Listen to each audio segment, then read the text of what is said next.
இன்னைக்கு என்னோட ஃபேவரட்டான ஸ்வீட் பண்ண போறேன். ரொம்பவே ஈஸியா பண்ணலாம். குக்குத் கோமாளி ஸ்பெஷல் இளநீர் பாயசம் எப்படி செய்யறதுன்னு இந்த வீடியோல பார்க்கலாம். ஃபர்ஸ்ட் பால் சூடு பண்ணலாம். நான் 1/2 லிட்டர் பால் எடுத்திருக்கேன். பால் ஒரு 15-20 நிமிஷம் கொஞ்சம் வத்துற வரைக்கும் அடுப்புல இருக்கட்டும். அடி பிடிக்காம இருக்கிறதுக்கு நடுவில் கொஞ்சம் கிண்டி விட்டுக்கோங்க. நான் இன்னைக்கு 3 இளநீ எடுத்திருக்கேன். அதில் 1.5 இளநீ எடுத்து மிக்சி ஜாரில் போட்டு நல்லா ஸ்மூத்தாக அரைக்க போகிறேன். சிலதில் நிறைய இளநீ இருக்கும், சிலதில் கொஞ்சம் கம்மியாக தான் இருக்கும். அதுக்கேற்ற மாதிரி நீங்கள் இளநீ எடுத்துக்கோங்க. இது கூட 1/4 கப் இளநீ தண்ணி ஊற்றி இந்த மாதிரி நல்லா ஸ்மூத்தாக அரைச்சி எடுத்துக்கோங்க. மிச்சம் இருக்கிற இளநியெல்லாம் குட்டி குட்டி பீஸாக கட் பண்ண போகிறேன். நம்ம சேனலில் நிறைய குக்குத் கோமாளி ரெசிபி, ஸ்வீட் ரெசிபி, பாயசம் ரெசிபி எல்லாம் பண்ணியிருக்கோம்.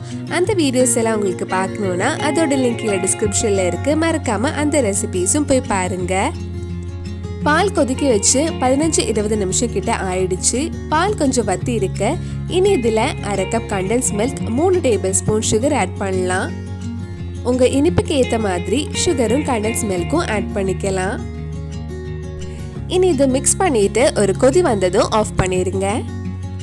நீங்க சுகர் நிறைய போட்டா பால் மறுபடியும் தண்ணி ஆயிடும். அதனால கண்டென்ஸ்ட் மில்க் யூஸ் பண்ணுங்க. கண்டென்ஸ்ட் மில்க் ஆட் பண்ணா நல்ல கிரீமியா கெட்டியா இருக்கும். டேஸ்டும் ரொம்ப நல்லா இருக்கும். அடுத்தது நம்ம கொஞ்சம் கேஷ்நட்ஸ் ஃப்ரை பண்ணலாம். அதுக்கு ஒரு பேன்ல 2 டேபிள் ஸ்பூன் நெய் எடுத்திருக்கேன். கேஷ்நட்ஸ் நல்ல பொன்னிறம் ஆகுற வரைக்கும் ஃப்ரை பண்ணி ஆஃப் பண்ணிடலாம்.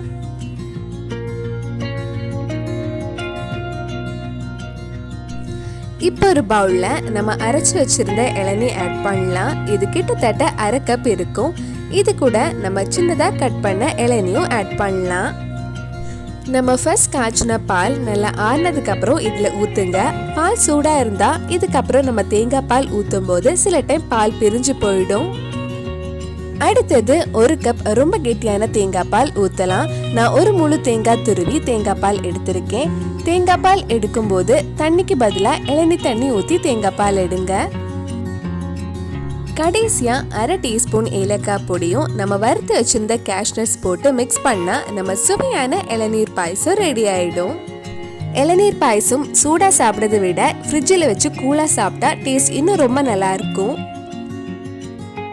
ரொம்ப டேஸ்டியான இளநீர் பாயசம் ரெடி ஆயிடுச்சு. கண்டிப்பா நீங்களும் இந்த ஸ்வீட் ரெசிபி உங்க வீட்ல செஞ்சு பாருங்க. பிடிச்சிருந்தா இந்த வீடியோவை லைக் பண்ணுங்க, உங்க ஃப்ரெண்ட்ஸ் அண்ட் ஃபேமிலிக்கு ஷேர் பண்ணுங்க. வேற என்னெல்லாம் குக்குத் கோமாளி ரெசிபி நம்ம சேனல்ல ட்ரை பண்ணலான்னு கீழே கமெண்ட் பாக்ஸ்ல சொல்லுங்க. நீங்க இன்னும் என்னோட சேனல் சப்ஸ்கிரைப் பண்ணலைன்னா மறக்காம சேனலையும் சப்ஸ்கிரைப் பண்ணுங்க. கூடவே அந்த பெல் ஐக்கனையும் பிரஸ் பண்ணா நான் புது வீடியோ போட்ட உடனே உங்க போனுக்கு நோட்டிபிகேஷன் வந்துடும்.